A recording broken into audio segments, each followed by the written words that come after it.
you tuned in to find out which one is better, the GR Corolla or the GR Yaris. But first, can I ask a question?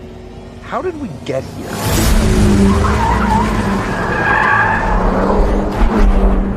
And I'm not talking about what our parents did in the backseat of a Toyota to put us on this planet. But now, Toyotas are sexy. Even the Prius got hot. Somehow, the most fun closed sports car in the world has a Toyota badge on it.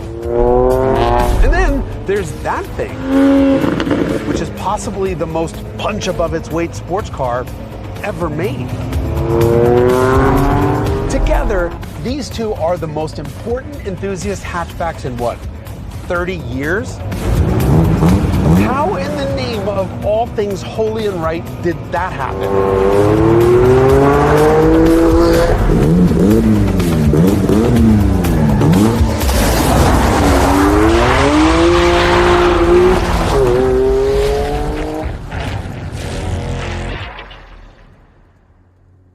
This is a story about a pair of hot Toyota hatchbacks and a Lancia. Kleine GTI, du siehst prima aus. But we'd be remiss if we didn't first tip our hats in the direction of another company, Volkswagen, for both inventing the hot hatch and then keeping the flame alive for 8 successive generations of GTI. That is a serious commitment. And this is a serious story. GTI.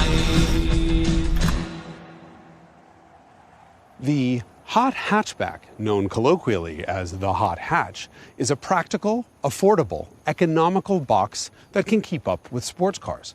They're wonderful, and we adore them. But there exists a different type of hatch, one that lives one rung up on the coolness ladder. I'll call that a super hatch. And unlike a mere hot hatch, the super hatch doesn't exist for quick commuting, it exists for racing. Rally racing.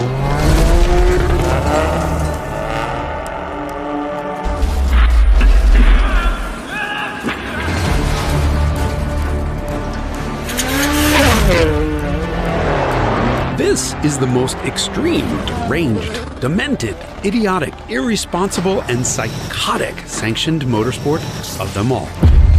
The Super Hatch isn't just a quicker version of a people's car like the GTI is. The Super Hatch is engineered and sold to the public solely to be eligible to participate in the WRC. And the Super Hatch was invented by the Lancia Delta Integrale.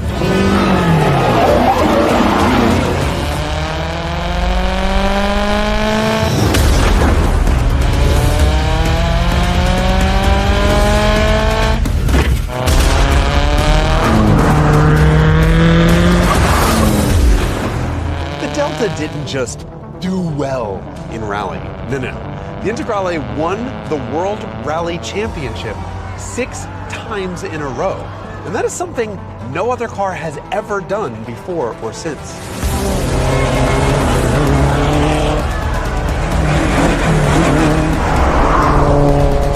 Hot hatches of the time used little screaming engines to make 100 horsepower. But the Integrale made twice that.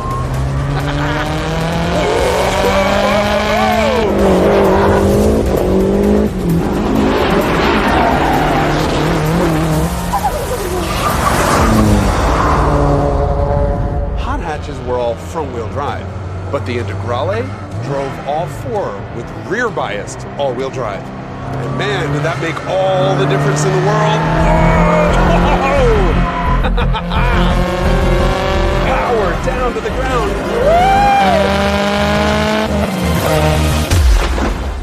Yeah, bitches.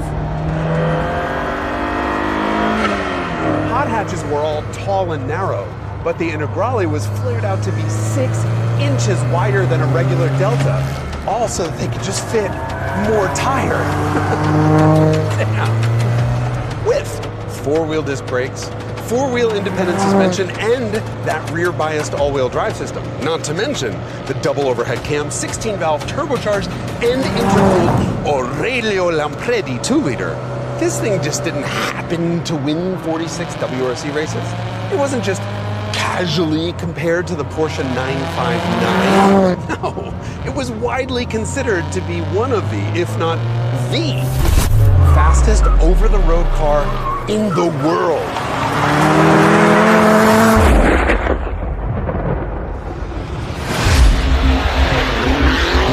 If you don't know much about this legend, it's because you played soccer as a kid and didn't call it football. We never got the Lancia Delta Integrale in the US. In fact, with the exception of a fragile and not particularly successful little Mazda, we've never gotten a single homologation rally hatchback ever. And in 2020, when we were all locked away from our friends and family, scared to death, learning what shelter in place meant, Toyota gave the world a glimmer of hope. Toyota dropped the most exciting enthusiast car of the year and the most significant rally homologation hatchback in decades.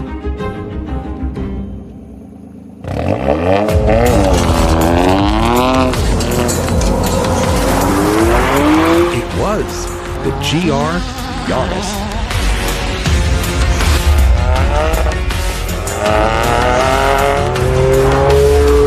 A 257 horsepower turbocharged 3-cylinder 6-speed manual limited slip differential 2-door all-wheel drive bulging bulldog of hope. The GR Yaris was conceived from the ground up to compete in the World Rally Championship as the Yaris WRC. Except, of course, the year was 2020, and we all know what that means. Thanks to COVID, Toyota had to close up shop and abandon the entire rally project. Toyota killed off the WRC car. But said screw it and decided to make the street car anyway, because this is so much more than just a homologation car.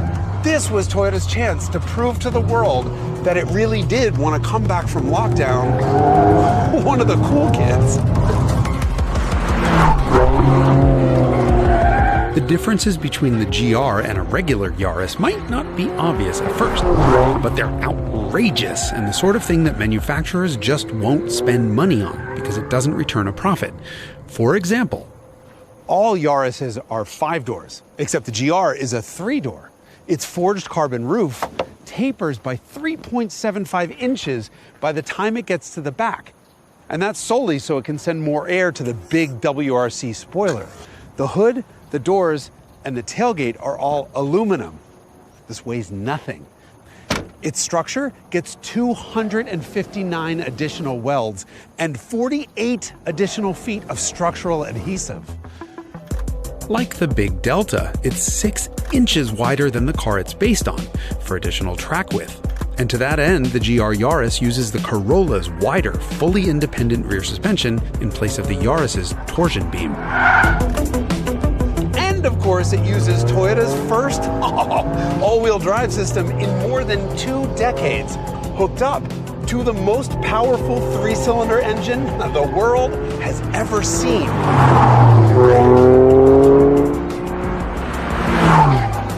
This is a dream come true. And guess what?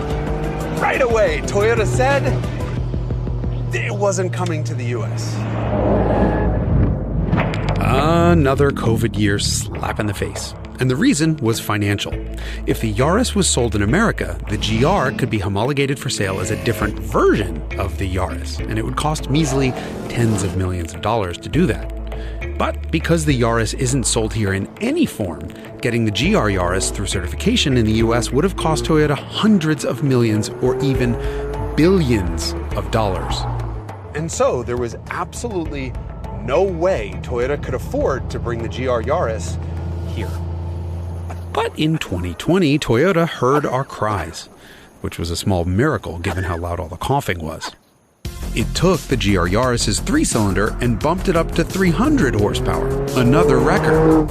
And then it yanked the Yaris's transmission, all-wheel drive system, suspension, and brakes, and swapped them all into a flared-out carbon-roofed version of a car that was already on sale in America, the Corolla hatch. And the first thing that we all want to know is Negative. I'm fine. Okay. What about you, Sniffleupagus? Oh, really? Yeah. Oh, hold on. Wait a second. Okay. Keys. Car keys. Wait, got it. Got it. Negative. Okay. So the second thing that we all want to know is the bigger, heavier Corolla as good as the smaller, lighter Yaris? I'm okay. I hope so. I'm fine.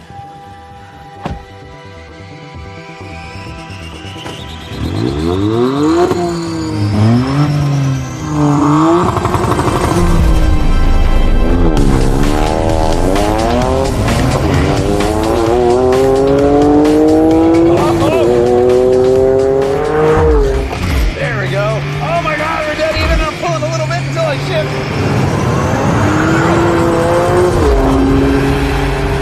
All right, corner coming up. Who's gonna chicken out first? Ooh, it's Randy Pobst. They are dead even.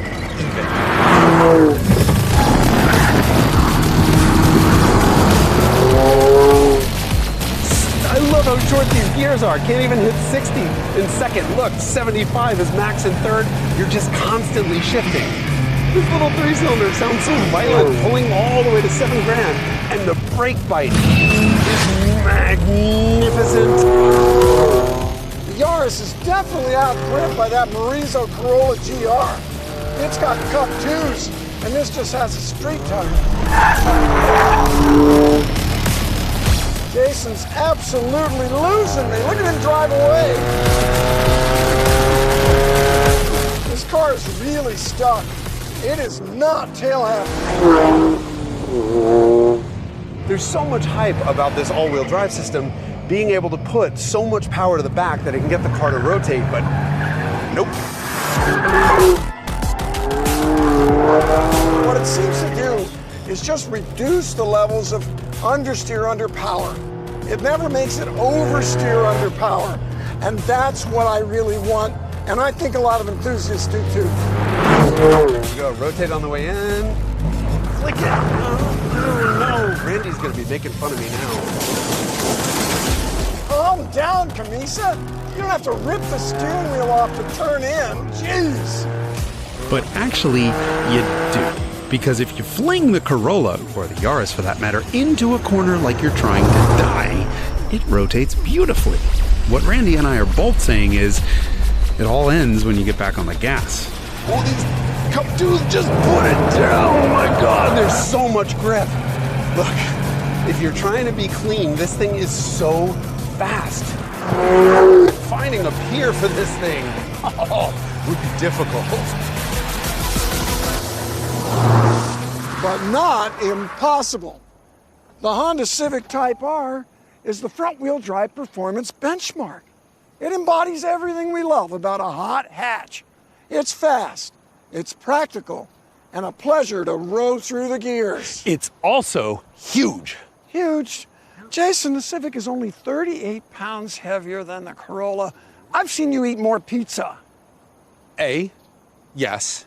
B, that was very good pizza. C, 38 pounds more than the all-wheel drive GR Corolla. It has to put 315 horsepower to the ground, not to mention 310 pound-feet of torque all through the front wheels.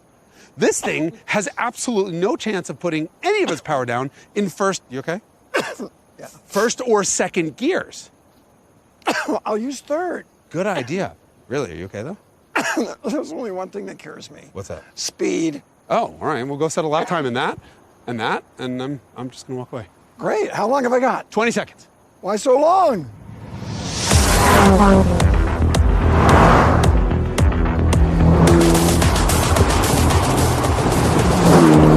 Typhoid Randy went out and set a lap in every car we had on site. Lancia first. The very not stock Deltona set a lap time of 1 minute 27.09, which is a time that the 30-year newer Yaris couldn't beat. Unlike the Lancia, this is actually stock, and it's also the base model GR Yaris, which means it comes with open differentials and performance tires that are not particularly performance-y. Its time? 1.25 seconds behind the Italian legend. The GR Corolla didn't have that problem. Without being any faster in a straight line than the Yaris, its limited slip differentials and no slip at all Cup 2 tires helped it absolutely slaughter its little brother, beating it by 5.4 seconds, making this super hatch the fastest hatchback we've ever seen around the streets of Willow. Until Randy hopped into the Civic. The Civic Type R is an excellent front drive, maybe the best ever. But man, is it frustrating coming out of a slow corner. Wheel spin. Suspension is really well damped. Excellent control. But there's not a lot of choice in the car's attitude. It's really dealing with varying degrees of understeer all the time. It might be even less attitude adjustable than the all-wheel drive Toyotas, but it's faster. The Honda beat even the Morizo by 0.5 seconds, taking the crown of the fastest hatchback ever, becoming the fastest front-wheel drive car we've ever tested, and putting it in the same league as a Ferrari 458 Italia. And then there was the Golf R. It's not a wild ride, but it's quick and refined, well-balanced. Brakes, handling, power, in all ways it's better than any Golf I can remember. In all ways of performance, that is. Better than previous Golfs, but not even close to the Corolla and Civic. Don't you dare scoff though, because look at where this Volkswagen slots in. With just 315 horsepower, it beats the 400 horsepower Nissan Z. The Golf might not be the fastest around the track, but that's due almost entirely to its less aggressive tires. It's brilliant, and it makes good on the unfulfilled sideways promise of the GR4's all-wheel drive system. Like all front-drive based all-wheel drive systems, the Golf Rs can't decouple the front axles from the engine. And, like Toyota's GR4 system, it can't overdrive the rear wheels. So at most, it can send only 50% of the engine's torque to the back wheels. But it can send all of that torque to just one side. And since the Golf R makes so much torque, it can easily overwhelm the outside rear tire, giving us that sideways love that we love so much.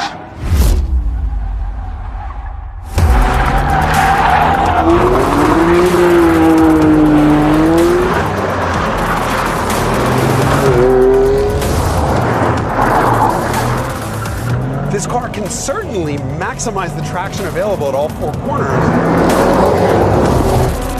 It just can't overwhelm the rears.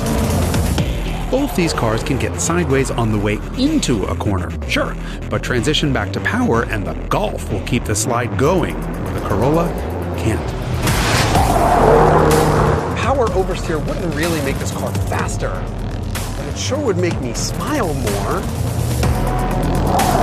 Then again, it's not all about speed, because life isn't about setting lap times on a dry racetrack. Some of life's best moments are life's wettest moments. Like a hot tub, or like dancing in the rain, or a wet track.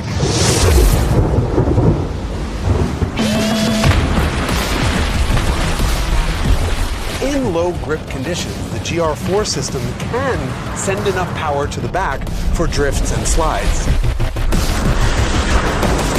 So long as you trail brake the car to get it sideways and then add power. If you think about it, this kind of behavior makes perfect sense because this is a rally car all-wheel drive system. On dry pavement, it just needs to put the power down. On loose gravel, well, you get it sideways on the way in and then power out a little bit sideways. It's really fast. And if you need help turning, well, GR4 disables power to the rear wheels when you pull the e-brake.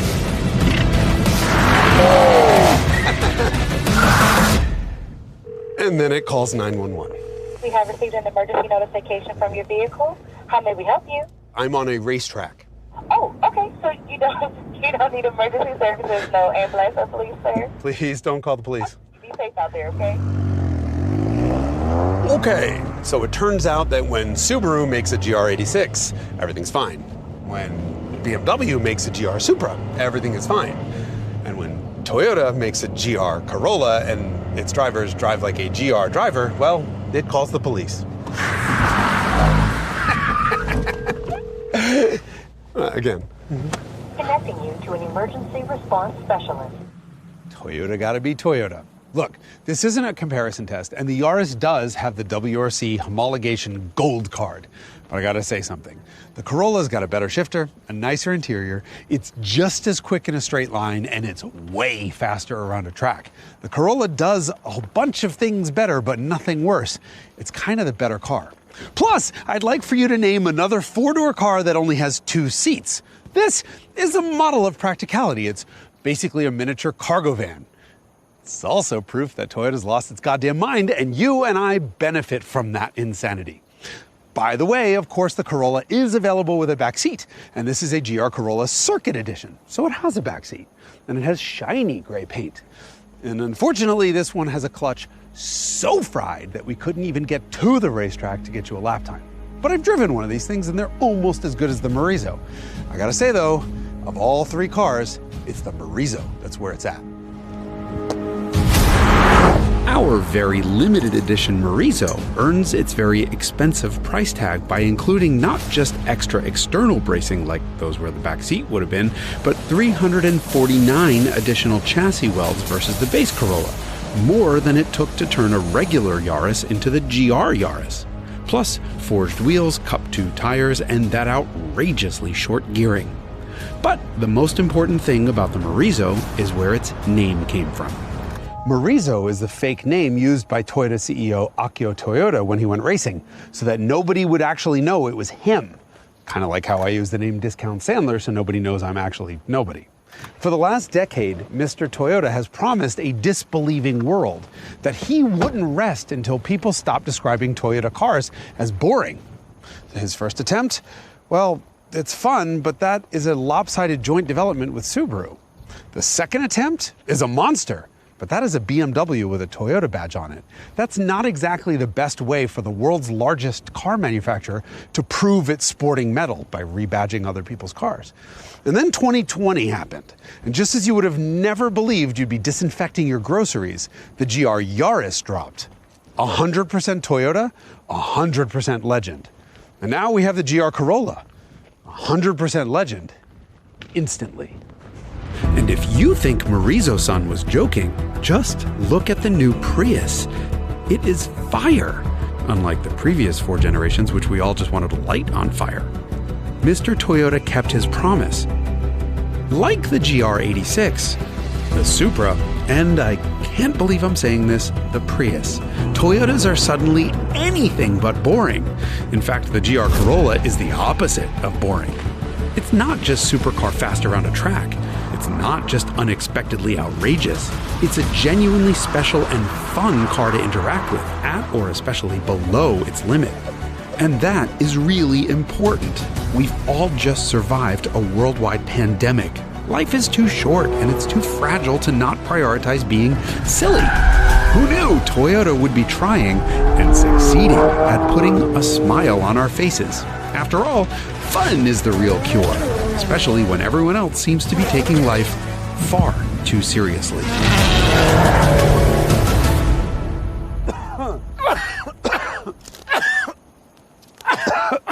One notch up above in the coolness factor from the hot hatch.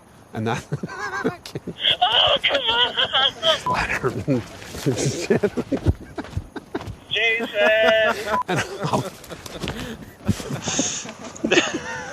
Anthony, I know you're mad. We'll call that a super hatch. I can't, I'm sorry. That one hurt. The real trips hurt. One rung up on the coolness ladder.